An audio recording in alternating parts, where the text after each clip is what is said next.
인연이 참 얇군네요. 자신의 어머니가 8달 전에 영장심사를 받았던 그곳으로 딸 정유라 씨가 들어갔습니다. 하마터면 오늘도 부딪힐 뻔도 했다면서요?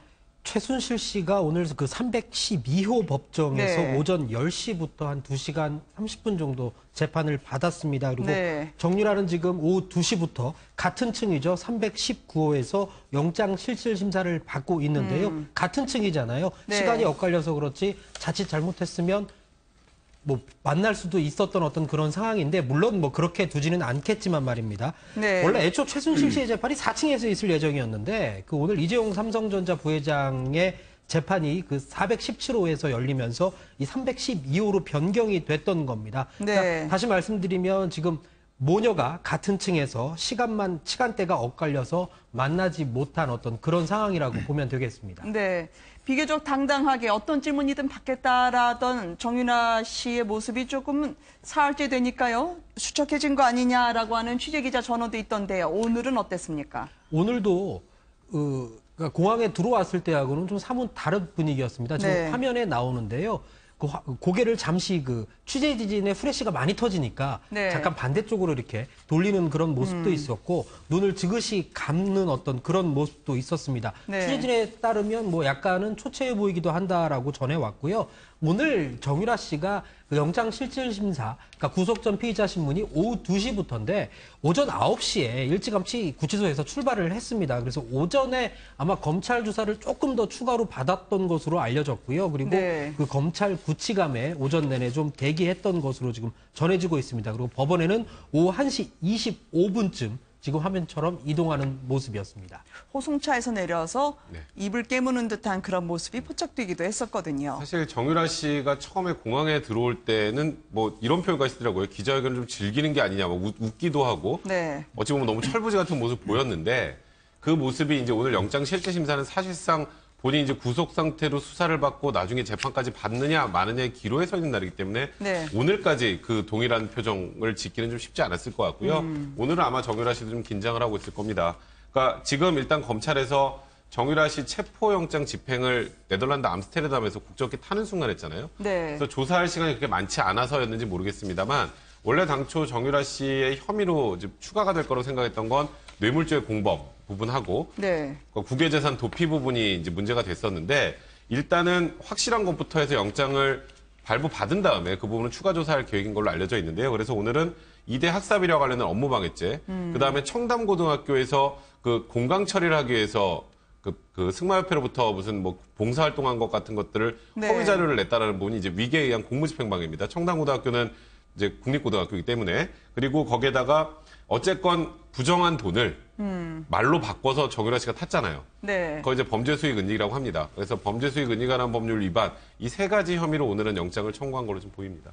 본인은 구속이 될 수도 있다는 거 각오한 것으로 보이십니까? 그렇죠. 지금 이제 뭐 상황을 보면 지금 이대 관련해서 지금 그 교수들과 총장 다 지금 구속돼 있고. 네. 그리고 이제 1심에서 보면 상당히 그 중형들이 떨어졌거든요. 근데 이제 본인은 들어오면서 이제 아마 상황 자체는 막 공항에서 도착했을 때는 이 뭐 현실감이 좀 없었던 것 같은데. 네. 이제 아마 이제 영장 실질 심사를 받고 또 남부구치소에서 하룻밤 자고 하면서 조금 이제 현실감이 좀 있지 않는가 싶어요. 네. 본인도 아마 이제 덴마크에 있을 때 그 변호인을 만났을 때 정말 잘못하다가 이러다간 청춘을 다 감옥에서 보낼 수 있다라는 뭐 이야기를 했다는 거 아니겠습니까? 그만큼 이제 본인이 이 상황 돌아가는 것 자체가 이제 심상치 않게 돌아간다는 것을 본인도 아마 인식을 했을 겁니다. 더군다나 지금 사실은 그 많은 교수들이 지금 구속되어 있던 원인 제공이 바로 이제 정유라 씨였거든요. 네. 그런 면에서 본다면 본인도 이 범죄의 어떤 그 무거움 이런 것들을 다시 한번 느꼈을 것 같은데 일단 지금 이제 아무래도 이제 본인은 지금 아기가 이제 아직까지 이제 한국에 다시 돌아오지 않고 있는 상황이고 네. 또 이제 현실적으로 이제 아마 구치소를 우리나라 구치소하고 또 이 덴마크하고는 전혀 환경이 다릅니다, 사실은. 거기서는 뭐 피자도 시켜 먹고 뭐 이렇게 네. 편하게 있을 수 있지만 우리 구치소는 사실 그런 환경이 아니거든요. 이제 그런 면에 비춰봤을 때는 이제 본인의 운명을 조금씩 이제 느끼고 있지 않는가 그렇게 저는 좀 생각이 듭니다. 네. 워낙 공항 기자회견 때 거침없는 모습을 네. 보여줬기 때문에 말이죠. 과연 지금 판사 앞에서는 어떻게 자신을 스스로 방어할 수 있을지에 대해서 궁금해하시는 분들이 많을 것 같아요.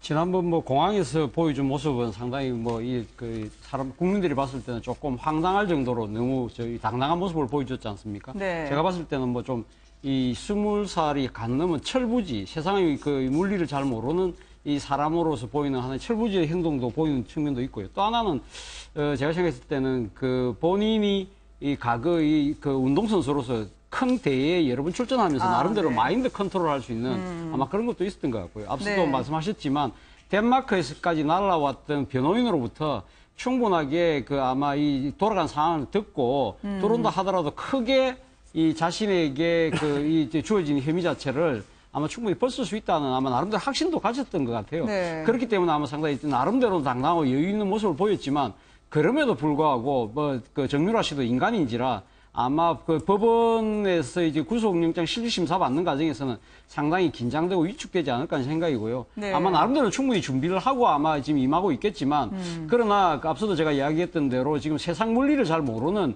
철부지의 네. 측면도 분명히 있기 때문에 자기가 그 뱉은 말에 대해서 약간 수습을 못하는 그런 경우도 있지 않을까 하는 생각입니다. 그렇기 때문에 저는 뭐 생각보다는 영장실질심사가 다소 길어질 소지도 있다. 네. 왜냐하면 자신이 모두의 뱉은 말하고 중간에 진행되면서 그 이야기하는 부분이 모순이 될 경우에는 또 판사가 또 다시 또 소명을 또 지금 묻지 않겠습니까? 네. 그런 측면에서 본다고 한다면 아마 정유라 씨는 태어나서 가장 힘든 순간을 지금 보내고 있지 않을까 하는 생각입니다. 네. 아무래도 검찰 입장에서는 국정농단 사건이 재판이 진행 중인데 증거인멸, 말 맞추기 시도가 있을 수 있다라고 영장이 떨어져야 된다고 주장하는 것 같습니다. 어머니 최순실 씨는 평소에는 법정에서 상당히 적극적으로 자신을 방어를 하는데 오늘은 멍한 표정에 자신의 딸의 심사받는 날 상당히 의식해 하는 것처럼 보였다고요. 오늘 그 안종범과 함께 그 재판이 있었는데요. 오늘 네. 재판정에서 한 그 오전 10시에 시작해서 정오 한 2시간 40분 정도 재판이 진행이 됐는데 한마디도 안 했다고 이야기를 합니다. 재판정에 네. 들어가 있던 기자들도 혹시 지난번처럼 딸에 대한 어떤 눈물 어린 호소나 오늘 또 영장 실질 심사가 있는 날이기 때문에 어떤 이야기를 하지 않을까라고 좀 기다린 부분은 있었는데 전혀 그런 말은 하지 않았고요. 네. 그 최순실 측 변호인단 측에서 계속 언제 이야기를 풀어 나갔다라고 합니다. 다만 그 최순실 측 변호인 측에서 오늘 그 증인으로 나오기로 했던 사람이 있었습니다. 그 이른바 고영태 녹음 파일을 갖고 있었던 소유주인데 이 사람이 나오지 않자 강력하게 좀 부인을 해달라는 요청은 있었습니다. 그 네. 이유가 뭐냐면 그동안 그 최순실 측에서는 이 국정농단이 이 고영태 씨의 어떤 의도적인 기획 때문에 벌어진 조작된 사건이라고 주장을 했기 때문에 그 녹음 파일을 근거로 그런 주장을 계속 펼치려고 했지만 오늘 그 증인이 출석하지 않으면서 지금 강력하게 어떤 구인장 발부를 요청했던 사안입니다. 딸이 머릿속에서 떠나지 않을 엄마의 입장에서는 어느 변호사, 프로보다 더한 최강의 변론을 펼치고 있는 것 같아요. 딸마저 구속되면 3대가 흩어진다. 재벌 총수까지 구속된 마당에 무주렁이 딸 하나 구속. 국민들이 들으면 좀 의아하긴 하겠습니다만 이렇게 본인이 공박을 하면서 구속된다고 전망했다고요. 그거를 애둘러서 검찰을 비난하는 거죠. 네. 그러니까 재벌도 구속시키는데 무지렁이 딸 하나 구속 못 시키겠냐? 네. 지금 이렇게 강압적으로 수사하는데 구속시키겠지 이런 표현이거든요.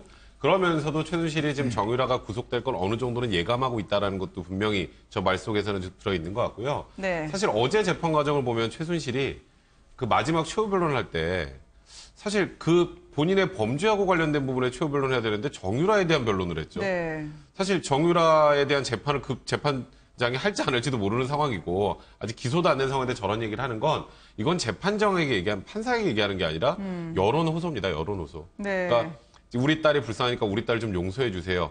그리고 그때 당시에 뭐 돈도 실력이다라고 했던 것도 정유라도 그 부분에 관련해서 공항에서 한마디 했죠. 근데 최순실도 그 부분에 관련해서 한마디 합니다. 변호사도 이경재 변호사로 갔고. 그래서 일단은 국민 감정이 조금 누그러져야 그렇게 되면 정유라가 실질적으로 까보면 혐의가 크지 않다라는 것. 아마 이경재 변호사가 그 부분을 좀 주안적으로 해서 최순실 씨도 그렇게 나가지 않았나 싶은데. 네. 그러니까 최순실 씨 입장에서는 확실히 정유라 씨가 가장 큰 아킬레스건이다라는 거는 명확한 게 약간은 이성을 잃는 모양새도 좀 보이고요. 이게 나중에 박 전 대통령과 정유라 사이에 뭔가 이해가 엇갈리는 부분들이 나오게 되면 네. 그 부분이 어떤 부분이 나올지 안 나올지 는 좀 지켜봐야겠습니다만 그렇게 되면 예상치 못한 발언도 할 수 있다는 것을 지금 정유라가 들어온 이후에 최순실의 행동을 보면 어느 정도 예측할 수 있지 않나 그런 생각이 듭니다. 무지렁이 딸이라뇨. 정작 재벌과 명문사리 총장을 자신의 손바닥 위에 올려놨던 최순실 씨 아니겠습니까? 무엇보다 판사 앞에서 자신이 엄마라는 점을 또는 동정심을 호소하기 위한 전략이 아니겠냐라고 하는 분석도 나오고 있거든요. 뭐 대한민국 대통령의 연설문까지 보는 분이 무지랭이라고 할 수가 있겠습니까? 또 네. 인사도 다 관여하고 어떤 면에서 뭐 국정을 총괄하느라고 상당히 본인도 피곤했다고 하는 분이 본인 스스로 네. 무지랭이라는 이야기를 한 것 자체가 사실은 말이 안 되죠. 이제 그러면서 볼 때 뭐 최순실 씨는 아마 이제 조금의 어떤 동정심을 좀 불러일으킨 전략으로 많이 나가는 것 같아요. 네. 근데 지금 보면은 사실은 이제 국민들이 처음에 그 정유라의 어떤 도착 모습과 이런 인터뷰를 보면서 정말 쟤는 아무도 모르는 것 같네 이렇게 이제 아마 인식하는 분이 많을 텐데 근데 내용을 좀 따져보면요 그렇지가 않습니다. 사실은 이제 정유라가 와서 나는 학교 무슨 과 다니는지도 몰랐어요 뭐 이렇게 이야기를 하지 않습니까? 근데 실제로 보면 이미 정유라는 학교에 엄마하고 같이 갔기도 했었고 또 교수와 수차례 이메일을 주고받으면서 과제물에 대해서도 내기도 했어요. 그때 이야기 나왔지만 과제물 처음 냈을 때 철자법도 틀린 뭐 과제물도 내고 했지 않습니까? 그런 상황인데 이제 와서 본인이 어느 학교 무슨 과를 다니는지도 몰랐다. 그리고 뭐 본인 이름이 바뀌었는지도 사실 그건 엄마가 다 알아서 했다. 그러니까 모든 걸 지금 엄마한테 하는 거죠. 그러니까 네. 나중에는 뭐 나도 내가 누군지 모르겠다 이야기할 정도로 저는 보였는데 그러면서 본다면 정유라의 철저한 엄마한테 모든 걸 떠넘기 이런 전략 자체가 보면 지금 도착부터 지금까지 계속 이어져 오고 있거든요. 네. 그러면서 보면 이 과연 20대 초반의 어떤 이 여성으로서 과연 그 정도까지 모를 정도였는가. 근데 예전에 그 덴마크에서 기자들 만나 진술했던 거는 굉장히 똑부러지게 진술을 많이 했습니다. 그 하여튼 구체적으로 그때 당시에 뭐 여러 가지 그 기자들한테 적극적으로 어떤 자신의 관계에 대해서 이야기를 했는데 네. 딱 한국에 돌아와서는 지금 전혀 어머니가 모든 걸 다 했다. 이런 쪽으로 지금 하고 있거든요. 네. 그러면서 볼 때는 철저히 아마 책임 떠넘기기. 그리고 나는 정말 피해자고 나는 모른다. 나는 순진한 그런 20대 아가씨일 뿐이다. 뭐 이런 식의 어떤 자신의 어떤 모습을 우리가 하나의 전략으로 저는 일깨워지고 있습니다. 오히려 엄마 최순실 씨가 발을 동동 구르는 것 같아요. 같은 변호사 이경재 변호사가 변론을 하고 있지 않겠습니까? 최순실 씨가 영장실질심사가 다가올수록 딸에 대해서요 상당히 예민한 반응을 많이 보이던데 말이죠. 네, 그렇습니다. 앞서 지난달 29일이었죠. 박근혜 전 대통령과 이 재판받는 자리에서 그 정유라 입국 소식을 듣고 나서 이렇게 얘기했잖아요. 삼성말 한번 잘못 빌려 탔다가 완전히 XX 됐다. 아주 이런 거친 표현도 썼었고 네. 또 그 검찰을 향해서는 또 이렇게 얘기를 합니다. 딸한테도 책상을 쳐가면서 협박할 거냐라고 이렇게 얘기를 했습니다. 그리고 정유라 씨가 송환된 당일에는 눈물로 호소를 하면서 좀 관용을 베풀어 달라라고 얘기를 했는데 사실은 이 부분들이 아마 이 최순실 씨가 정유라가 자신의 딸이 100% 구속될 것 같다라는 확신이 네. 있었다라는 사실이 어제 그 MBN 저희 단독 보도로 지금 확인이 됐는데요. 최 씨 측 변호인단에서 아마 그렇게 얘기를 했었던 거죠. 그리고 네. 그 딸이 100% 구속된다. 그리고 딸까지 구속되면 뭐 자신, 딸 그리고 그 딸의 아들까지 다 흩어지게 되는 어떤 이런 상황이 되니까 아마 굉장히 민감한 반응을 보였던 것으로 보여집니다. 네, 최순실 씨 딸의 운명을 쥔 판사는 국가원수 박근혜 전 대통령을 구속시켰던 강부영 판사 아니겠습니까? 사실 우리가 국민들이 영장 전담 판사가 누군지 이렇게 다 알아야 되는지도 참 저도 네. 가끔은 좀 씁쓸하다는 생각이 드는데요. 강부영 영장 전담 판사는 조금 전에 말씀하셨던 것처럼 국정농단 사태 전반에 관련해서는 그 당시엔 영장 전담 판사가 아니었는데 이제 영장 전담 판사 중앙지방법원으로 오면서 첫 번째 맡았던 게 이제 박근혜 전 대통령에 대한 네. 영장 실질심사였죠. 그 당시에 이제 영장을 발부하고 그 이후에 이제 또 국정농단 사태의 또 핵심 인물 중에 하나인 오늘 정유라에 대한 영장실질심사를 진행을 하는데 그러니까 특정하게 무슨 어떤 이념의 뭐 치우침이나 이런 부분들을 별로 없고 굉장히 꼼꼼하게 기록을 검토해서 뭐 영장 발부 여부를 결정하는 판사라고 알려져 있고요.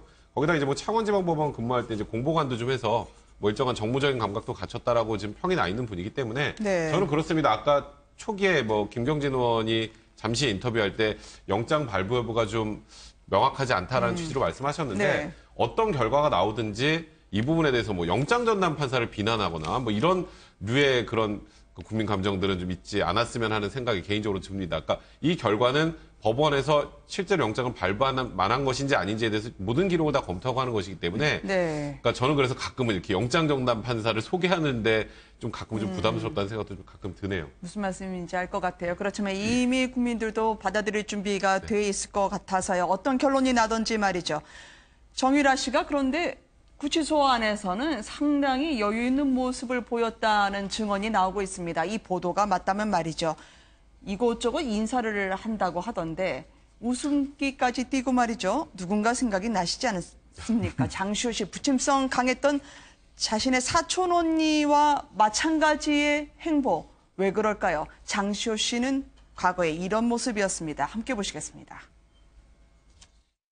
장유라 씨 출산을 제주도에서 한 거 맞습니까? 정유라, 네, 정유라 맞습니다. 맞습니까? 네, 얘 출산할 때 대통령이 갔습니까? 아니요. 그 이후에도 한 번도 안 갔습니까? 네, 제주도 출산한 이후에 제주도에서 대통령이 장유라 씨를 만난 적이 한 번도 없습니까? 네, 정유라를 만난 적이 없습니다. 정유라를요? 네, 최순실 이모가 최순실 씨가 10월 30일 귀국해서 31시간 호텔에 있었을 때 네, 그때 만났죠. 안 만났습니다. 연락도 안 했습니까? 왔습니다. 공중전화로.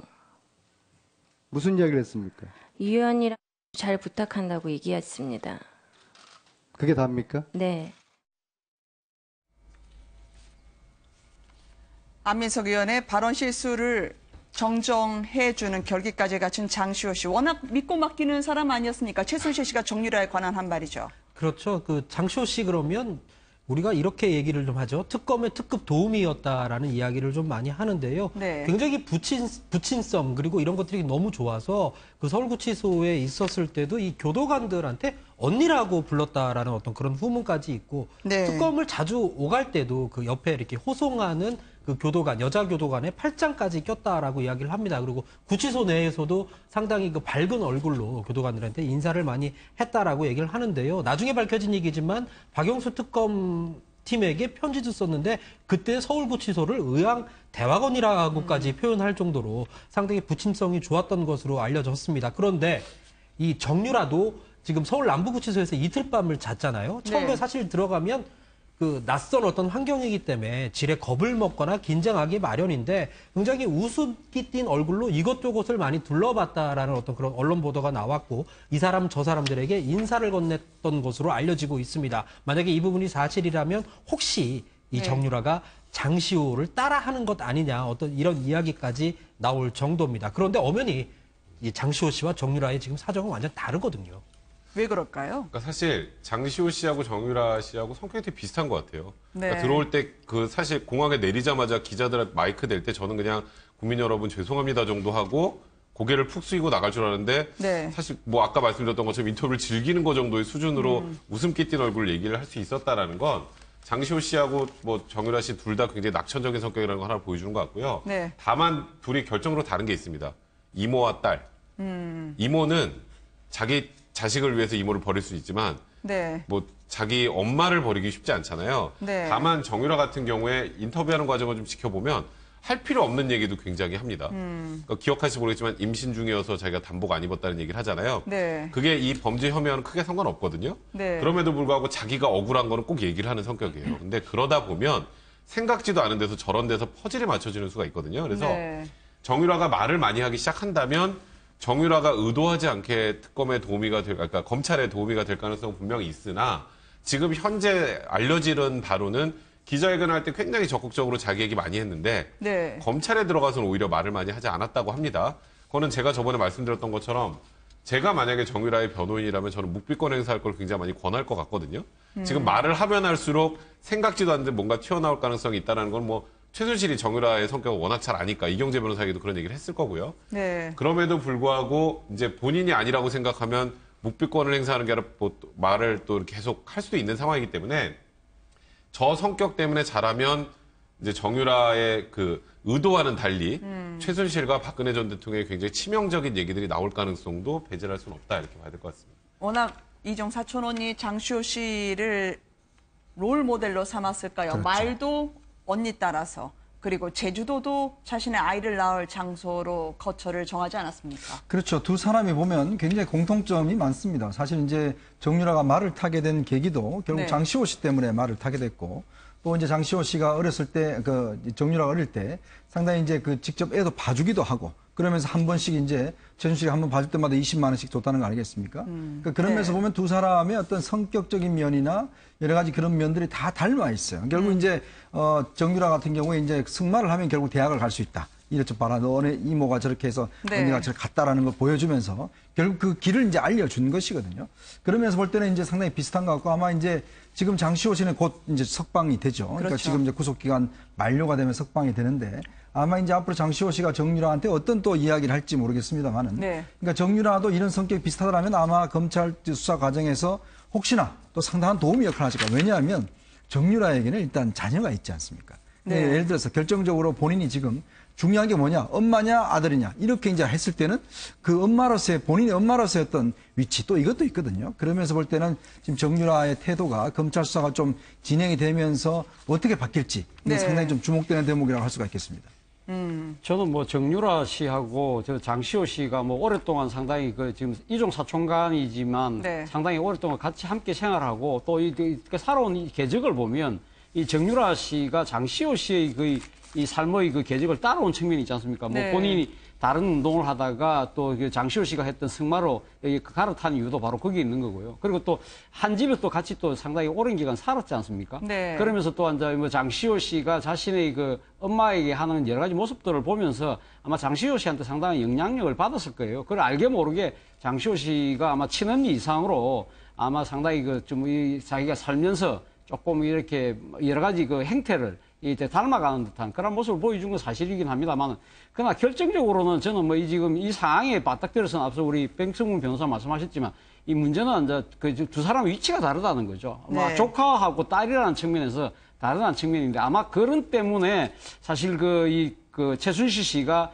강하게 지금 딸의 그런 구속 여부에 대해서 강하게 지금 신경을 쓰는 이유도 뭐 여러 가지 뭐 동정 여론이나 또 뭐 검찰과의 그 강압 수사에 대한 또 기사움 뭐 그런 측면도 있지만 네. 또 한편은 결국은 최순실 씨 입장에서 본다고 한다면 결국은 장시호 씨는 조카였기 때문에 자신을 배신했지만 그나마 다른 나를 배신하지 않을 것이다. 네. 그리고 지금 장시호 씨는 풀려난다고 하지만 지금 사실 그 밖에 나와서 지금 최순실 씨 옥바라지 해줄 상황이 아니지 않습니까? 그쵸. 그렇다고 한다면 지금 최순실 입장에서는 지금 딸이 어떤 식으로든 이번에 구속을 면해서 밖에 있어야만 그래도 자신을 옥바라지하고 자신이 또 밖에 여러 가지 지금 재산 문제라든지 믿고 의지하고 뭔가 소통하고 지시할 만한 사람은 그래도 자신의 피부친 딸밖에 없다는 생각을 그렇죠. 할 수밖에 없지 않겠습니까? 그런 측면에서 본다고 한다면 두 사람이 상당히 그 비슷한 삶을 살아왔지만 그러나 결정적으로는 서로의 행동이 달라질 수밖에 없는 그러한 처지에 놓여 있다고 봅니다.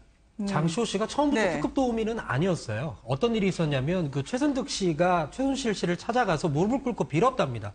우리 네. 딸 시호를 좀 살려달라고 얘기를 했지만 최순실 씨가 매몰차게 거절을 했고 동계영재 스포츠센터는 다 장시호에게 떠밀었던 거죠. 그것 때문에 그 사실을 한 장시호 씨가 굉장히 배신감을 느껴서 특검의 어떤 특급 도우미 역할을 했던 것이고 지금 정유라 씨 같은 경우도 사실은 정유라는 딸이 있잖아요. 아마 검찰이 어떤 그런 부분에 있어서도 좀 어떤 그 터치를 좀 할 가능성도 없지는 않은데 지금 장시호 씨하고 정유라 씨의 어떤 이 출발 선상 지금 처한 위치가 너무 다르기 때문에 지금 네. 어떻게 물론 뭐 장시호 씨 좋아했던 사촌 언니를 따라했던 어떤 그런 발자취는 있었지만 아마 검찰 조사나 이런 과정에서도 그렇게 똑같이 따라할지 여부는 뭐 알 수가 없는 상황인 거죠. 네. 정유라 씨의 지금 공항 입국 장면을 보고 계십니다만 심리학자들은 분석을 많이 했는데요. 검찰 관계자의 분석 결과도 보도를 통해서 나오고 있습니다. 철부지 20대로 보이려고 철저히 준비한 것 같다. 예행 연습 티도 난다고 하던데요. 여행 연습팀 많이 나죠. 아, 네. 그러니까 연기하는 거는 아니라고 생각을 하지만 해야 될 얘기는 꼭 해야 되는 것. 그게 이제 네. 준비를 했기 때문에 그런 거거든요. 그러니까 예를 들어서 그 기자들이 그런 거 물어보지 않았어요. 박근혜 전 대통령과 최순실과의 관계에 대해서 아느냐 이런 거 잘 안 물어봤거든요. 근데 그거 안 물어보니까 어떻게든 그 대답을 끼워 넣어서 하더라고요. 이제 그런 무슨 얘기를 해야 될지를 이미 준비했다는 느낌은 분명히 있었고 아주 간단하게 요약을 하면 그럽니다. 그러니까 엄마가 시켜서 했다. 그리고 난 아무것도 몰라요. 그리고 갑자기 이제 중요한 부분 올보르 법원에서 했던 얘기들 보면 전문 용어까지 써가면서 또 자기의 또 적정 변호라는 모습까지 보여주는 걸 보면 이번에 기자회견장에서 했던 얘기들은 확실히 준비가 많이 됐던 것 같고 쉽게 말해서 2대 학사비리만 하나 놓고 딱 예를 들어서 말씀을 드리면요. 엄마가 메달 가져가라 그래서 가져갔다예요. 네. 그리고 나 거기만 가져간 게 아니라 중대도 가져갔어요. 근데 메달 가져가라서 가져갔지 그것 때문에 내가 부정 입학하는지 몰랐어요가 숨어 있는 거거든요. 그러니까 업무방해 혐의가 인정될 만큼 나는 공범관계가 아니다라는 취지의 주장이에요. 그러면서 이거는 간접 증거가 될 수 있는 것들 그래서 아, 나 개명한 것도 몰랐어요. 엄마가 그냥 알아서 했어요. 이런 취지잖아요. 네. 그러니까 엄마가 다 주도적으로 했고 나는 다 모른다 하고 그 다음에 뭔가 엄마에게도 불리하고 자기에도 불리할 만한 것들은 전혀 모르겠는데요. 그 예를 들어보면 뭐 변호사 비용이랑 지금 보모하고 아이의 비용은 누가 되느냐. 그거 저 전혀 몰라요라고 했잖아요. 네. 근데 최순실이 한국으로 들어오고 나서 한참 동안 정유라가 도망 다니다 뭐 그때 브레멘 음악대라는 표현까지 쓰면서 개와 뭐 고양이를 데리고 다닌다는 얘기도 나왔었죠. 그러다가 모 언론 기자의 제보로 덴마크에서 검거가 된 거였거든요. 네. 그 기간 동안에 돈을 어떻게 썼는지는 알 거 아니에요. 그럼 최소한 누가 돈을 댔다라는 거 정도는 알아야 될 텐데 그런 거 같이 최순실에게도 불리하고 본인에게도 불리할 거라고 하는 부분은 철저하게 또 모르쇠를 일관했다라는 걸 보면 네. 그날 굉장히 천진난만하게 사실대로 다 얘기한 것처럼 보이지만 실상 대부분은 거짓말을 했다. 그건 대부분의 법조인 관계자들의 그런 뭐 평가이기도 했습니다. 네. 정유라 씨 보면은 남들은 20년이나 걸려야 될 학교 들어가는 것도 엄마가 보내주니까 어쩔 수 없이 간 것처럼 이야기하던데요. 참 많은 신입생들 그리고 재학생들 이 분노에 기름을 붓는 말이었습니다. 그러면 말이죠. 정유라 씨 어머니인 최순실 씨 입을 보고 장단을 맞췄던 그 학교 교수들은 다 어떻게 됩니까? 오리발 내밀기 증언들 함께 보시겠습니다.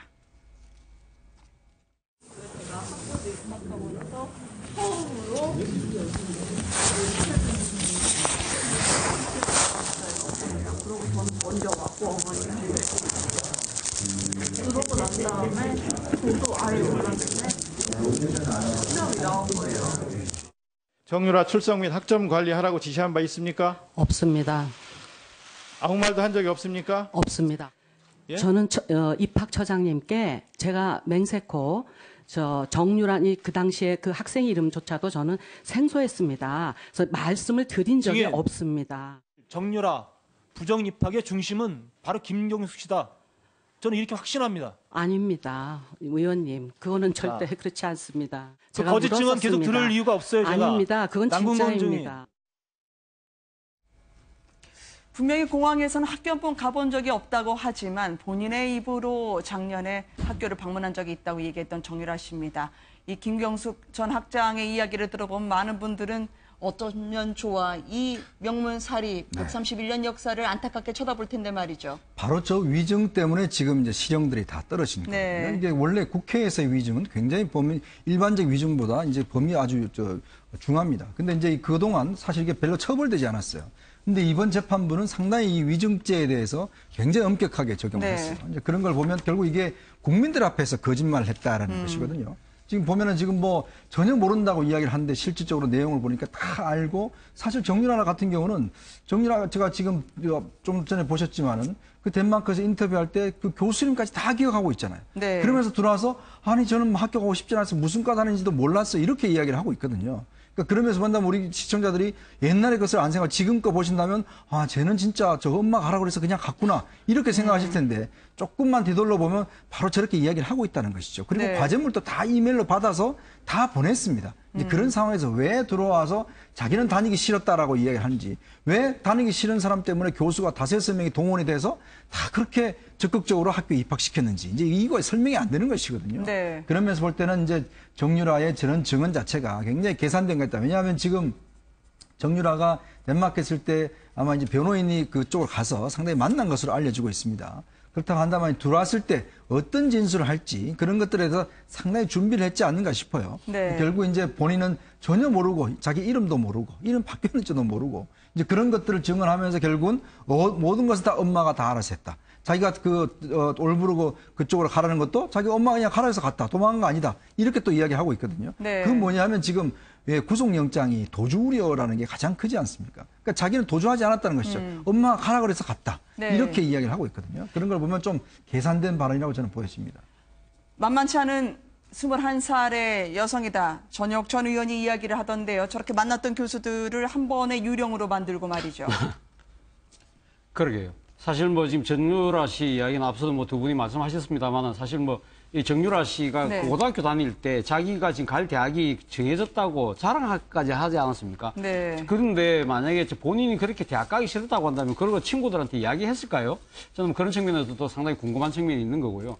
또 하나는 뭐 본인이 전공도 몰랐다고 하지만 물론 뭐 당시 이 사건이 벌어질 때는 몰랐다고 지금 주장한 그 시점을 뭐 그렇게 또 자기는 그렇게 강변할 수 있겠지만 사실 뭐 정유라 씨가 그 재작년이었던가요? 그 지금 계절학기에 중국에서 열린 패션쇼. 네. 거기도 물론 따로 가서 이 참석까지 했던 거 아닙니까? 물론 그걸 갖다가 당시 그 교수가 이 가제물을 따로 만들었기 때문에 그 교수도 결국 지금 상당히 영어의 몸이 됐습니다만은 네. 그런 측면들을 본다고 한다면 정유라 씨가 이 일회와 관련된 자신의 모든 이 자신을 둘러싸고 벌어졌던 일들이 전부 다 엄마가 했기 때문에 나는 몰랐다고 지금 이렇게 이 발뺌을 하기에는 자신이 지금 곳곳에 자신이 뱉어놓은 말들, 자신이 했던 행적들이 이 자신의 정언에 대해서 지금 발목을 잡고 있는 것이죠. 네. 그렇다고 한다면 오늘 영장실질심사에서도 사실 판사가 아마 가장 아마 궁금해해서 물어볼 부분이 바로 지금 이화여대의 업무 방해의 혐의 아니겠습니까? 이 부분에 대해서 정말 정유라 피고인이 정말 몰랐느냐 이 부분에 대해서 아마 소명을 상당히 들으려고 할 것인데 네. 이 부분에 대해서는 과연 아까 제가 이야기했던 여러 가지 이 본인이 인지하고 직접 행동했던 부분들을 어떻게 소명할 것인지 이 부분을 제대로 소명하지 못한다고 한다면 도주우려도 있지만 범죄의 소명이 상당히 된다고 한다면 아마 구속영장이 발부될 수도 있지 않겠나 생각이 듭니다. 네. 국민들 가슴도 먹먹하게 하는 게 아니라 답답하게 했던 정유라 씨 국민 주머니에서의 세금도 데려오느냐고 상당히 꽤 들어갔네요. 한 2,300여만 원 정도가 들어갔다라고 지금 자유한국당 그 정가변 의원실의 자료를 받은 한 언론이 공개를 했죠. 네. 일단 먼저 그 정유라의 항공료가 있습니다. 한 250만 원 정도 된다라고 하고요. 그다음에 그 호송팀이 5명이 갔잖아요. 네. 그 사람들의 어떤 왕복 항공료가 무려 1,900만 원 정도에 이르고 또 그 사람들이 가서 또 거기서 숙박을 해야 되고 체제를 해야 되기 때문에 그런 돈도 한 200만 원 정도 든다라고 얘기를 하는데요. 법무부에서 지출했던 총 금액이 2,385만 원 정도라고 이야기를 합니다. 네. 지금 사실 이번 그 국정농단으로 인해서 국가적 손실이 어마어마합니다. 뭐 촛불 전국 때문에 이게 나라나라는 어떤 그런 이야기까지 나온 상황에서 탄핵도 있었죠. 그 와중에 정말 경제는 침체됐죠. 이게 셀 수 없을 만큼의 엄청난 경제적 손실을 가져왔는데 정유라를 데려올 때도 또 역시나 시민의 혈세가 2,300만 원 정도 들려갔다는 어떤 이런 소식이 나오면서 국민들은 참 씁쓸해하고 있습니다. 네. 우리나라가 다 내야 되는 건가요? 그러니까 덴마크에서 구금돼 있었을 때 들어간 비용은 덴마크에서 냅니다. 네. 근데 이제 그 이후에 한국으로 들어오는 모든 재반 비용은 이 청구국에서 다 부담을 하는 거고요. 네. 그러니까 쉽게 말해서 정유라가 본인이 들어오고 싶어서 들어온 게 아니라 끌려 들어온 거잖아요. 그럴 때 보통 이제 그 범죄 인도에 관한 유럽 협약이나 이런 걸 보면 네. 대부분 다 이제 청구국에서 하게 돼 있는 거거든요. 어제부터 저 이 질문 되게 많이 받았어요. 그 돈 정유라가 내나요? 이렇게 물어보신 네. 분들 많던데 이거는 그냥 우리나라 세금으로 내게 되는 거고요. 그러니까 일각에서는 이거 나중에 뭐 최순실 일가 그 재산 몰수한 특별법 만들어서 이것도 부상권 행사해야 되는 게 아니냐라는 얘기가 나오긴 하는데요. 사실 그 부분은 저는 이제 감정도 감정이지만 네. 법으로 그렇게 정해져 있는 걸 누구 개인 하나 때문에 또 다 뒤바꾸는 것은 좀 다소 무리가 있지 않나. 그동안에 여러 범죄인 인도 협정을 통해서 인도받은 사람들 다 그냥 국가에서 낸 거였거든요. 그거는 이제 네. 범죄자를 잡아들이는 그런 사회 공익적인 측면도 있기 때문에 그 부분은 좀 그렇게 바라보시는 게 좋지 않을까 생각됩니다.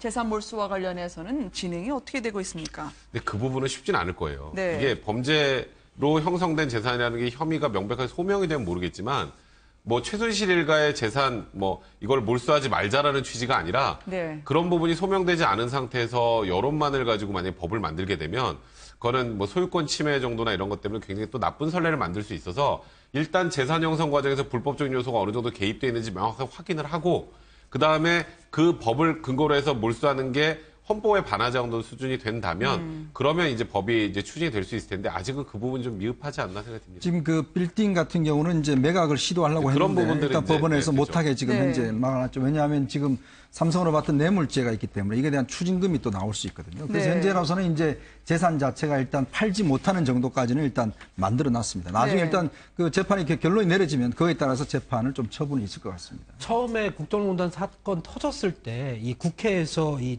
일명 그 최순실 특별법 제정에 대해서 활발한 논의가 이루어졌었습니다. 네. 그때 각계 전문가들이 많이 나왔는데 가장 우려했던 부분이 사실 독일에 숨겨놓은 재산의 어떤 그 규모가 그 규모를 파악하는 것도 상당히 어렵고 그것을 정확하게 규명하고 명확하게 이게 최순실이 은닉한 재산이다라고 볼 수 있는 어떤 그런 수준까지 오는데 상당히 어렵다라고 이야기를 하거든요. 그동안에 이렇게 그 범죄 은닉 수단 환수에 관한 특별법이 몇 번 있었던 것으로 알고 있는데 사실상 보면 그 국민들이 납득할 만한 만큼의 어떤 그 정도의 규모의 이 재산을 몰수했던 사례가 얼마나 있었을지 저는 기억이 안 그러니까 납니다. 사실 이렇게 생각하면 네. 될 것 같아요. 아까 이현종 의원님 말씀하셨던 것처럼 지금 현재 추징보존 처분이 돼 있는 것, 지금 뇌물죄 관련해서 그런 건 명확하게 명의가 확인된 거는 나중에 범죄 수익으로 해서 다 가져올 수 있겠지만 지금 조금 전에 추 기자 말씀하셨던 것처럼 최순실의 재산 규모도 파악이 안 된 상태에서 특별법을 제정하는 것 자체가 좀 일단 불가능하다는 측면이 하나 있고요. 그다음에 일단 타인 명의로 이렇게 명의를 다 돌려놓은 부분이 다 최순실 거로 볼 수 있을 만한 정도로 혐의가 소명이 돼야 그다음에 이제 가능한 건데 그것도 불법적으로 형성됐다는 게 확인이 돼야 그 부분이 일일이 확인되지 않은 상태에서 여론만으로 법을 만드는 건 그건 분명히 문제가 있다는 취지로 제가 말씀드린 겁니다. 예, 뭐 여론만으로 법을 만들 수는 없죠. 법을 만들 수는 없지만 이번에 문재인 대통령이 취임하고 나서 2호 지시였습니까? 그 최순실 국정농단 게이트에 대해서는 재조사를 그 민정수석을 통해서 지시를 내리지 않았습니까? 저는 아마 이 과정에서 아마 최순실 씨와 관련된 재산 부분도 다시 한 번 더 검찰이나 관계당국이 들여다볼 아마 시간과 기회가 만들어질 것 같은데 이와 관련해서 저는 주목되는 부분이 안민석 의원의 그 지금 행동입니다. 안민석 네. 의원이 사실 그 이 국세청 이 고위 간부 출신하고 이 오랫동안 지금 그 독일을 다녀왔고 여러 차례 갔다 왔거든요. 갔다 와서 그때 같이 함께했던 그 국세청 전 고위 간부의 그 인터뷰를 제가 들어보니까 이 아마 국세청의 전문가들이 제대로만 달라붙어서 파면 네. 이 충분히 그 이 꼬리를 잡을 수가 있다. 자기가 지금 이제 그 여러 가지 이 지금 뭐 그 최순실 씨의 그 재산과 관련된 이러한 부분들을 이 지금 그 조사를 할 수 있는 권한이 없어서 지금 그걸 더 깊숙이 못 들어가 봤지만 네. 이 그 과세 당국에서 이 상당히 의지만 갖고 한다고 한다면 최소한 그 최순실 씨가 국외에 빼돌린 재산의 정도는 어느 정도 실체를 파악해서 우리가 이 다시 국고로 환수할 수 있는 그런 네. 가능성이 있다고 그 인터뷰를 제가 들은 적이 있는데 그래서 만약에 이 지금 그 수사나 조사가 이루어진다고 한다면 아마 이 국외재산 도피 부분에 대해서 과세 당국의 의지가 좀 있어야 되지 않을까 하는 생각입니다.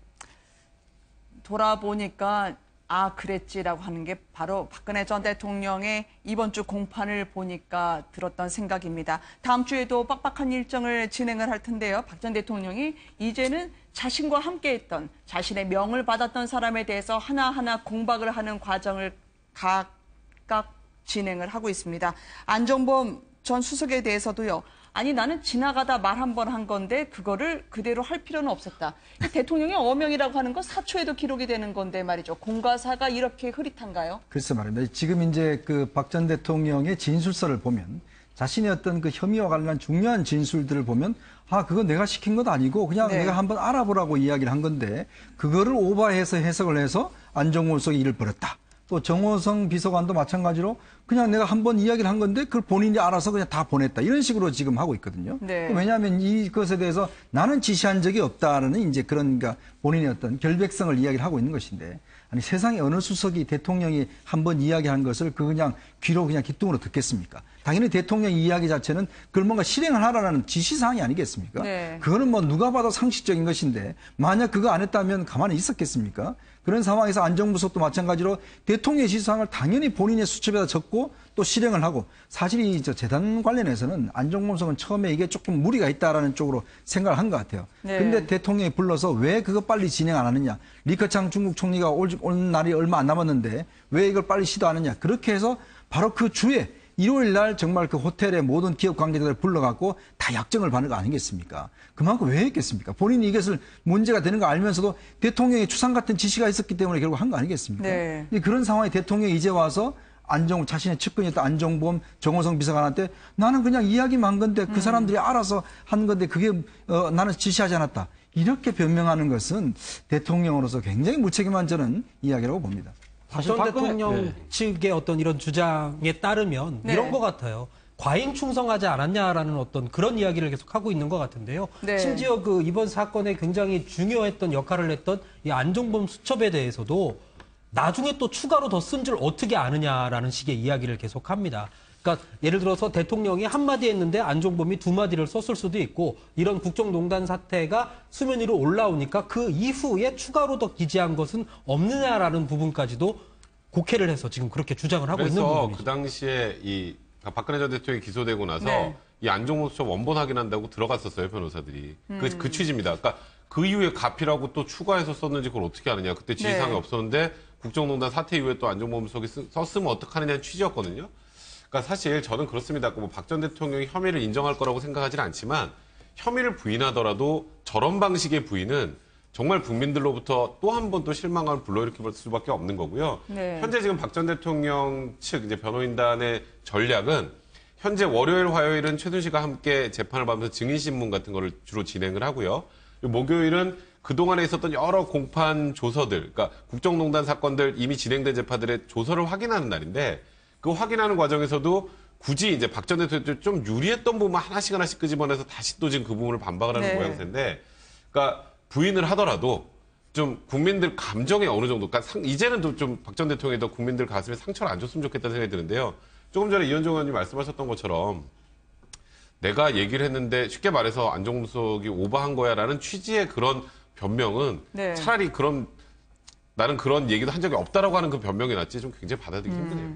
그래도 목숨을 바쳐서 충성을 했던 사람들을 등지고 본인만 살 길을 도모하는 게 아니냐라고 하는 야박하겠지만 냉정한 판단도 나올 것 같아요. 그렇죠. 사실 뭐 이런 식으로 그러니까 박근혜 전 대통령이 자신의 주어진 혐의를 뭐 처음부터 끝까지 다 부인하고 있지만 이 구체적인 이 사안들에 맞닥뜨렸을 때 이 본인이 그러니까 자신의 행위 자체를 인정하지 않고 모든 것을 네. 아래 사람에게 또 자신을 도와줬던 사람들에게 다 지금 이 미루는 형태 자체는 아마 상당히 이 같이 재판을 받는 그 관련된 이 피고인들이나 증인들이 상당히 좀 욱할 수밖에 없는 그런 상황으로 또 내몰릴 것 같습니다. 그렇기 때문에 오히려 네. 결과적으로는 박근혜 전 대통령의 여러 가지 그 혐의를 더 오히려 구체화시켜주는 그러한 한 반작용을 일으키지 않을까 생각인데요. 저는 뭐 박근혜 전 대통령이 사실 집권 과정에서 당시 많은 이야기들이 나왔지 않습니까? 박근혜 전 대통령의 그 합법 자체가 소위 말하는 유체이탈합법. 네. 모든 그러니까 자신이 책임을 져야 되는 상황에 대해서 마치 딴 사람들이 책임을 져야 되는 것처럼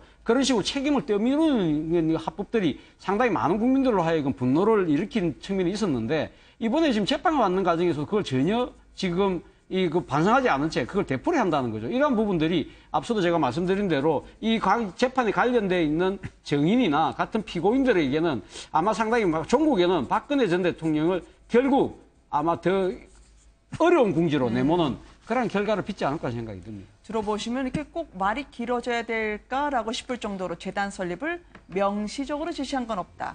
건건이 문건을 보내라고 지시한 적 없다라는 얘기를 하면 그냥 리더로서 본인이 명예를 확실히 구축할 수 있는 마지막 방법은 없을까 많이들 생각하시지 않을까 싶어요. 오로지 유영하 변호사만 대통령께서라는 이야기를 했다가 판사로부터 지적을 받았다고요. 그러니까 리더는요, 어떤 상황에서든지 나의 책임이다. 사실 그걸 이제 방어하는 거 아니겠습니까? 네. 사실 밑에 다른 사람들은 앞서나가는 리더를 믿고 이제 따르는 것인데 사실 지금 또 상황을 보면 자, 그 많은 친박들이 재판정에 한 명도 나타나지 않습니다. 네. 그리고 지금 모셨다는 3인방 지금 어디가 있는지 지금 한 사람은 구속돼 있고 두 사람은 지금 어디가 있는지 나타나지도 않습니다.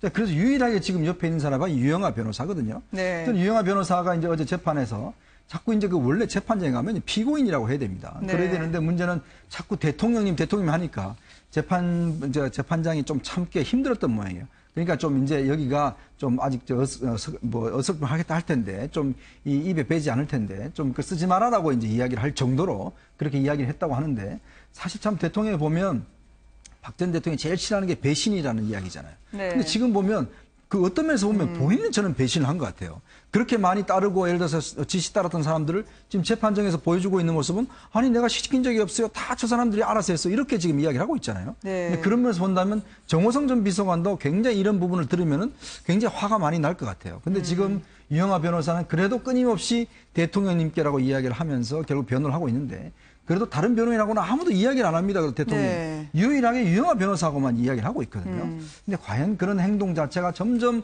스스로를 좀 가둬놓는 게 아닌가. 그리고 나는 깨끗한데 옆에서 있는 사람들이 다 잘못했어. 점점 이런 쪽으로 지금 가고 있는 것이 아닌가라는 좀 그런 서글픈 생각이 듭니다. 사실 감정적으로는 뭐 유영하 변호사가 대통령께서라는 표현을 쓰는 거를 이해해 주실 수 있는 분들도 있겠지만 네. 법정에서는 대통령이 아니라 뭐 재벌, 회장, 뭐 누가 들어와도 거기선 피고인입니다. 판사도 피고인이라고 하는 거고 검사도 네. 피고인이라고 하는 거고 변호사도 역시 피고인이라고 하는 겁니다. 그런데 저기에서 박 전 대통령께서라는 박근혜 대통령께서라는 표현을 쓰면 그거는 일단 유영하 변호사 입장에서는 우리 대통령은 지금 이렇게 무고한 사람인데 이렇게 된 거야라는 뉘앙스를 주는 거거든요.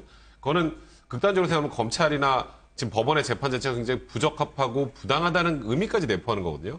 사실 최소한 모든 국민이 법 앞에 평등하다는 것만큼은 저 법정 안에서는 지켜져야 되지 않겠습니까? 그래서 네. 재판부도 사실 웬만하면 저런 부분 제재하지 않았을 텐데 그래도 너무 계속 지금 이 법정 안에서 대통령께서 하니까 이제는 좀 피고인이라는 단어가 좀 익숙해져야 되지 않겠냐는 취지로 애둘러서까지 지금 얘기를 한 걸 보면 이제 유영하 변호사도 뭐 박 전 대통령에 대한 충심은 이해가 되나 그래도 변호인 아닙니까? 변호사 아닙니까?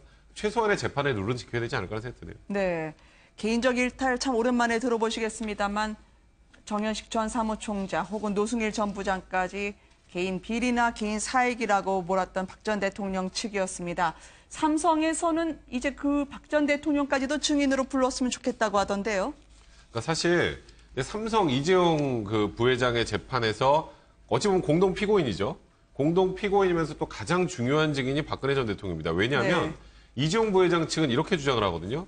우리는 뇌물로 주고 대가로 한 게 아니라 강요 압박해서 어쩔 수 없이 줬다. 네. 근데 이제 박 전 대통령은 강요나 압박한 적 없다라고 하고 있죠. 그러면 그 진위 공방을 하기 위해서는 박 전 대통령을 당연히 증인으로 불러서 신문을 해야 되는데 얼마 전에 아시겠지만 이영선 행정관의 재판에 강제구인장까지 나왔음에도 불구하고 또 특검에서 휠체어까지 대기하고 있었음에도 불구하고 허리가 아프다고 나오지 않았습니다. 네. 원칙적으로는 물리력을 행사해서 데리고 올 수도 있지만 전직 대통령이라는 측면, 여성이라는 측면을 고려해서 그냥 물러섰던 거거든요. 네. 근데 이제 삼성 재판에는 조금 이재용 부회장의 재판은 좀 달라요.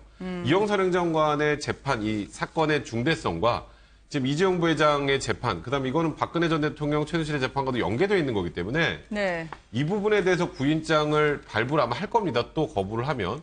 그때 과연 검찰과 특검에서 어떻게 할지는 모르겠습니다만 이거는 박 전 대통령이 과거부터 항상 법과 원칙을 강조했다면 본인은 특별하지 않다라고 생각을 하고 저런 데 나와서 진술해야 되지 않겠습니까? 네. 근데 다만 박 전 대통령이 변호인의 도움 없이 증인으로 나와서 그건 변호인 도움 없이 해야 되거든요.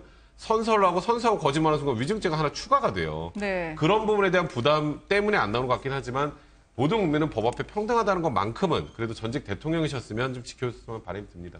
삼성과의 논란까지도 언론 보도를 보고 알았다라고 이야기할 가능성이 있을까요? 많은 부분에 가장 중요한 대목마다 뒤늦게 알았다는 답변이었습니다. 그 패턴인 것 같아요. 자신에게 불리해지면 이 언론 보도 핑계를 대는데요. 네. 뭐 장시호 씨를 최순실 언니의 딸이라는 것을 언론 보도로 보고 알았다라고 이야기했던 부분에 있어서 참 저도 개인적으로 좀 충격이었는데 장시호 씨가 분명히 박근혜 당시 대통령은 아니었죠. 그 박근혜 당시의 그 대표였죠. 자신의 결혼식에 왔다라고 증언을 했고요. 그때 당시에 기억하는 것이 그 경호원들이 너무 많이 와서 조금 불편했을 정도라는 어떤 증언까지 나왔는데도 불구하고 보도를 통해서 장시호를 알게 됐다라고 이야기를 했고요. 또 영재센터도 기사 보고 알았다고 이야기했고요.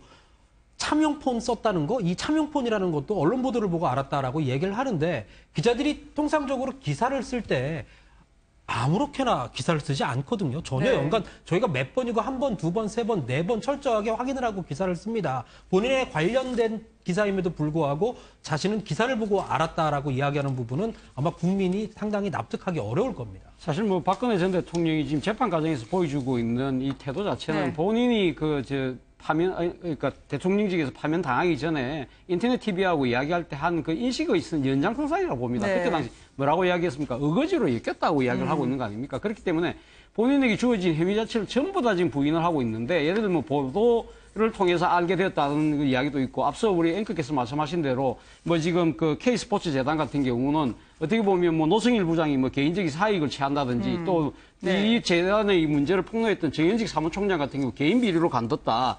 이런 사람들이 그러니까 개인적인 이 앙금 때문에 이 사실을 그 자신을 공공에 빠뜨리고 있다. 어떻게 보면 자신은 이러한 그 정치적 이 업무의 그런 희생자라는 걸 갖다 계속적으로 이야기를 하고 있는 거죠. 그래서 이와 관련해서 더 이야기하는 부분들이 그런 거 아닙니까? 지금 안종범 전 수석의 수첩 같은 경우도 검찰이 사실 그걸 갖다 이미지 출신 형식으로 받았다가 이 압수하는 식으로 하는 식으로 이 어떤 식으로든 나를 넣기 위해서 상당히 정해진 법과 원칙의 틀을 넘어서서 이 모든 걸 강제했다는 식으로 이야기를 하고 있는 거고 네. 그리고 또 뭐 최순실 씨 이 비서 같은 경우도 검찰이 불러서 강압적으로 수사를 했다. 그렇기 때문에 그런 정언 자체를 이 중요한 증거로 해서 자신을 이렇게 단죄하려는 것은 안 된다는 이야기인 거죠. 네. 그렇기 때문에 뭐 박근혜 전 대통령은 저는 앞서도 제가 말씀드렸습니다만은 이 모든 것이 자신이 집권하고 있을 때 보여줬던 여러 가지 행태들을 거의 지금도 반복하고 있다. 소위 말해서 지금 법정에 임하면서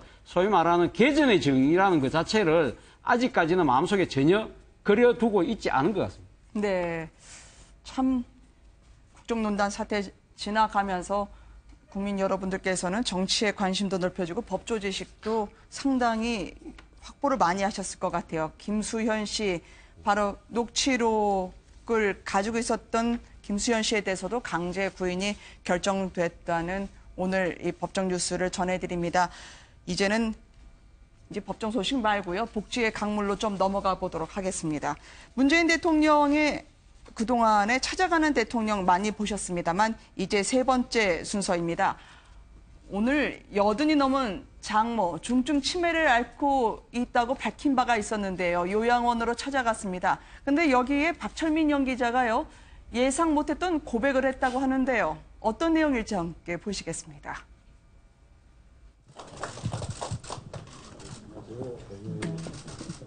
지난번에 노원구 네. 지뢰 지원사한테 하셨죠? 아주 영감님 좋아지셨습니까? 네. 먼저 진심으로 반성합니다. 저는 이번 선거 때 대통령 못 찍었습니다. 아내하고 늘 싸웠는데요. 끝나고 나서 한 2주일 만에 제가 술 한잔 먹고 여보 당신의 선택이 멋졌어, 훌륭했어 인정하고 사과했었습니다. 치매 국가 책임제를 제가 공약을 했거든요. 저도 저희 집안 가운데 아주 심하게 치매를 앓고 계신 어르신들이 계셔서 얼마나 이게 치매가 힘든 병인지 잘 알고 있습니다. 드시고 위에 뿌리십니다. 맨 위에. 네. 어머니 같이 하세요. 예. 네.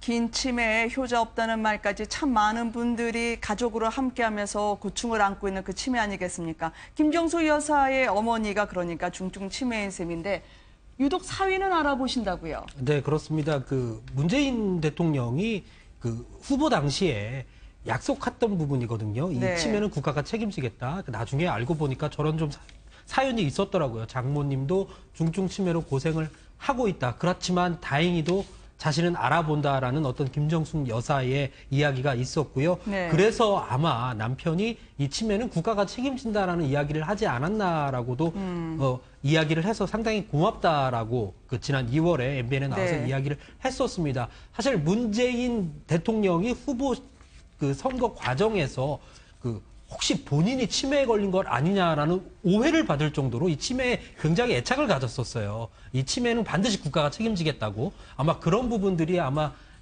내재돼 있지 않았나 김정숙 여사의 말로서 아마 지금 확인이 되고 있는 부분입니다. 문 대통령과 치매가 전혀 관계가 없는 것으로 일단은 규정이 다 끝난 사안이긴 하지만 워낙 가족이 겪었던 고통이기 때문에 치매 공약 이제 꼭 지키겠다 나선 게 아닐까 싶습니다. 그러니까 사실 그 치매 환자를 가족으로 둔 그 가족들을 보면 네.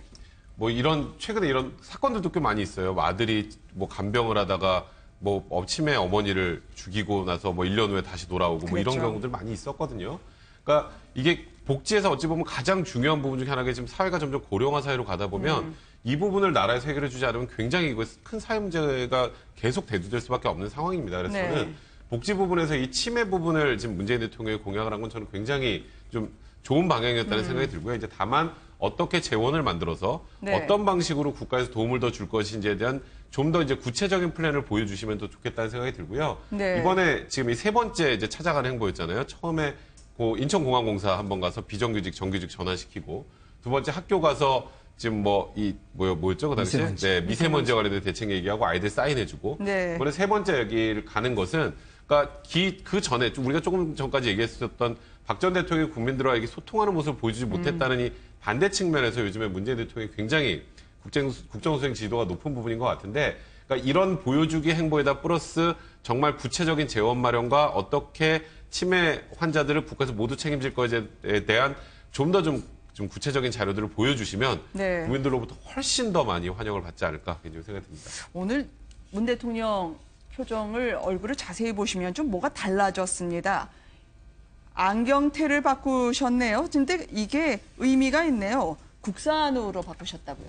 이게 이제 원래 쓰시던 게 이제 덴마크제였어요. 네. 사실 이게 이 안경테 때문에 사실 선거 기간 중에 좀 논란이 있었습니다. 이게 왜냐하면 덴마크 브랜드인데 이제 꽤 가격이 뭐 안경테 치고는 상당히 좀 비싼 브랜드였던 것 같아요. 네. 이제 그래서 이제 논란이 있었는데 아마 이번에 이제 예전에 그 네팔 트레킹 갈 때 그때도 이제 안경테가 잠시 이제 좀 고장이 나서 그때 뭐 고치느라고 힘들었다고 그런 이야기도 올리고 했었는데 이번에 이제 조금 이제 대통령이 되시고 난 다음에 아마 김정숙 여사가 좀 바꾸시라고 그렇게 네. 이야기를 했던 것 같습니다. 그래서 이번에 이제 안경테를 조금 태가 진한 것으로 바뀌었는데 이번에 이제 국산으로 바꾸셨다고 합니다. 아무래도 네. 이제 대통령이라는 또 브랜드가 좀 있지 않습니까? 대통령이 뭘 하냐. 왜냐하면 지난번에도 그 안경 브랜드가 소개되면서 그 브랜드가 굉장히 좀 인기를 누렸다고 그래요. 네. 그래서 대통령이 뭘 하느냐, 뭘 먹느냐, 뭘 입느냐. 이게 하나의 좀 어떤 면에서 보면 좀 브랜드고 좀 마케팅의 수단으로 쓰일 수가 있거든요. 네. 그래서 아마 이번에 그런 것들 등등을 고려해서 지금 안경도 이제 국산으로 좀 바꾸셨다고 합니다. 네. 사실 뭐 지금 그 대선 과정에서 문재인 대통령의 그 안경테를 둘러싸고 또 이런 뭐 유명 또 외산의 그 고가 브랜드다 뭐 그런 또 이런 구설수도 좀 있었지 않습니까? 네. 뭐 그런 측면을 본다고 한다면 그건 아마 문재인 대통령 입장에서는 아마 그런 생각을 했을 거예요. 그 지금 외국 재직이긴 하지만 상당히 오랫동안 사용하면서 상당히 실용적이다. 그렇기 때문에 본인에게 또 상당히 아마 좀 맞춤형 그런 안경테라는 측면에서 아마 좋아했던 것 같습니다. 좋아했던 네. 것 같지만 그러나 이제 좀 탈이 나니까 이제는 이제 대통령이 됐으니까 아무래도 그 국산을 좀 애용하자는 그런 측면도 좀 분명히 아마 있는 것 같고요. 그런데 문재인 대통령이 감아보면 뭔가를 하나를 이렇게 장만을 하면 꽤 오랫동안 쓰시는 것 같아요. 지난번에도 네. 보니까 이 수화장애자들이 만든 이 구두를 또 오랫동안 신고 있다가 그것이 그렇죠. 떨어져서 이번에 다시 새로 주문을 했는데 지금 그 구두 자체를 이제 생산하지 않는다는 거 아닙니까? 그래서 대통령이 청와대에서 이 지금 주문을 하는 바람에 다시 지금 수제 이 구두를 다시 또 생산한다는 뭐 이야기가 있는 걸 본다고 한다면 결국 대통령의 말 한마디 행동 하나하나가 참 국민들에 끼치는 영향이 크다는 거죠. 그런 걸 본다고 한다면 아무래도 그 문재인 대통령께서 아마 자신이 지금 애호하고 편한 물건이라 할지라도 조금 더 신경을 써서 뭐 바꾸고 교체하는 부분도 조금 세심하게 배려를 하는 것 같습니다. 네. 문재인 대통령의 국민 속으로 현장을 찾아가는 세 번째 순서를 보셨습니다만 이제 새롭게 시동을 걸고 있는 이낙연 신임 국무총리는요. 이름 앞에 90도 혹은 넙죽이라는 수식어가 계속 붙고 있습니다. 국회에서는 90도 인사 그리고 영부인과 전직 대통령을 찾아가는 자리에서는 넙죽, 바닥에 진심으로 몸을 낮춰서 모시겠다라는 소통 행보였을까요? 하이라이트를 한번 모아봤습니다. 함께 보시죠. 배울랍니다.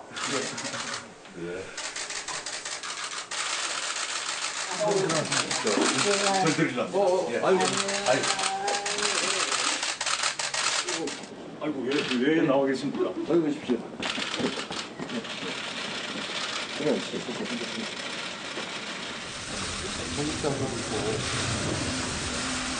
제가 귀한 총리가 오셨으니까 의자를 빼드리겠습니다.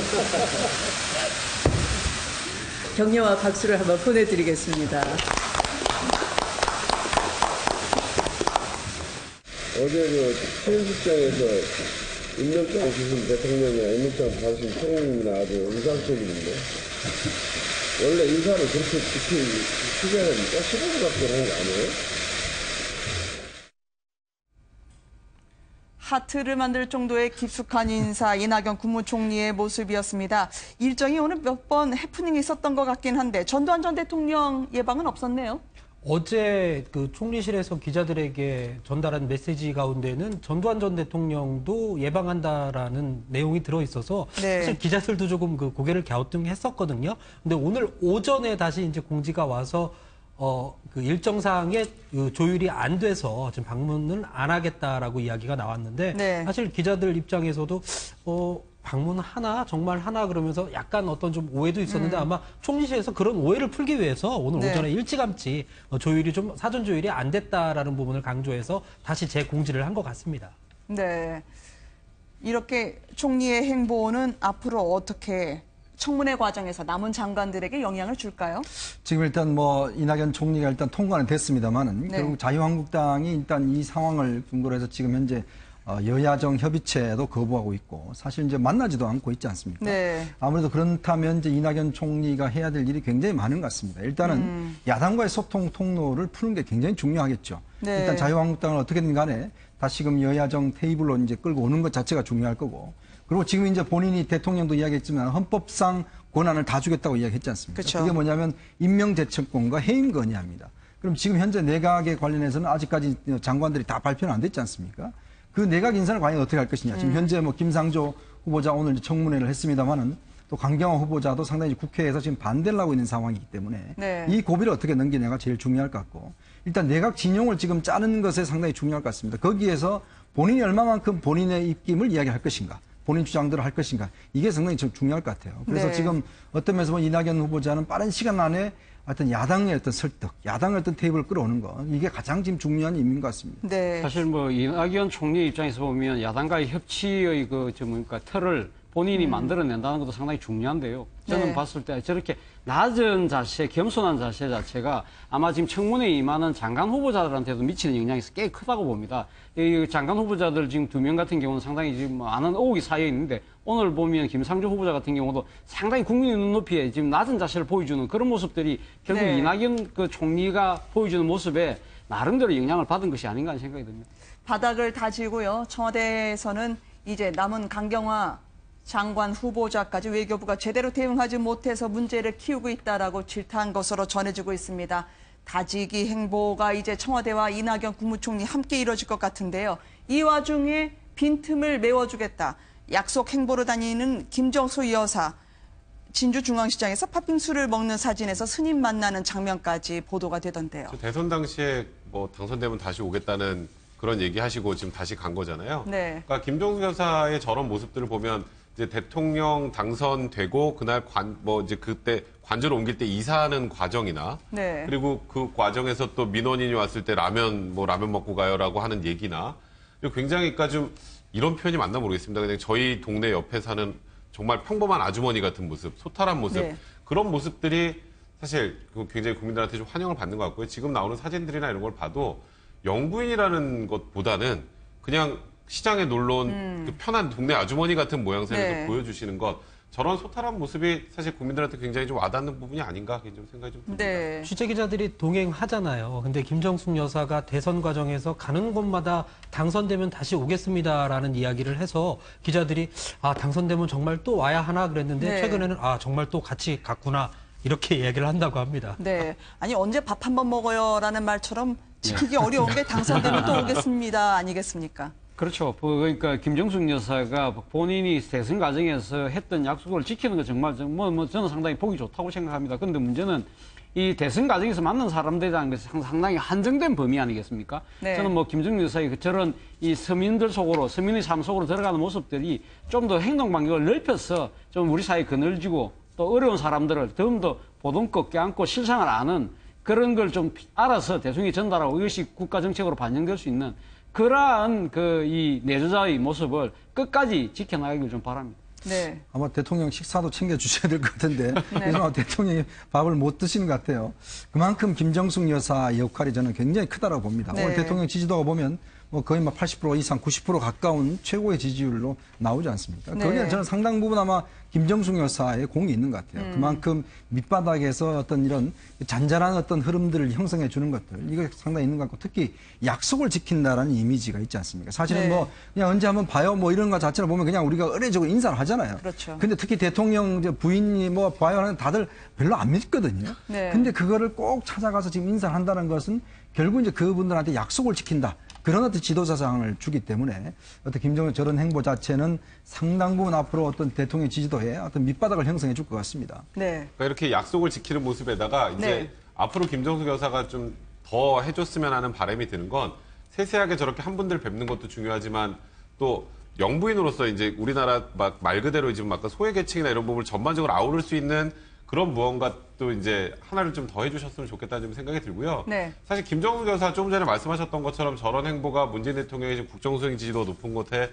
굉장히 많은 그런 기여를 하고 있다는 생각이 들고 네. 저도 사실 김정숙 여사가 처음에 뭐 호남 특보 얘기 나오고 막 그럴 때 너무 활발하게 활동하시는 게 오히려 네. 대통령으로 문재인 대통령이 되고 나서 또 역효과가 될 수도 있지 않을까라는 그런 우려도 했었으나 그런 부분들보다는 국민들 속으로 들어가는 그런 소탈한 행보의 모습을 보여주는 것 같아서 지금까지는 뭐 문재인 대통령이 굉장히 큰 도움이 되는 것 같고 네. 이게 진짜 말 그대로 문재인 대통령이 5년 동안 이 김정숙 여사 국민들에게 환영받는 이 모습이 계속 이어졌으면 하는 바람이 좀 듭니다. 네.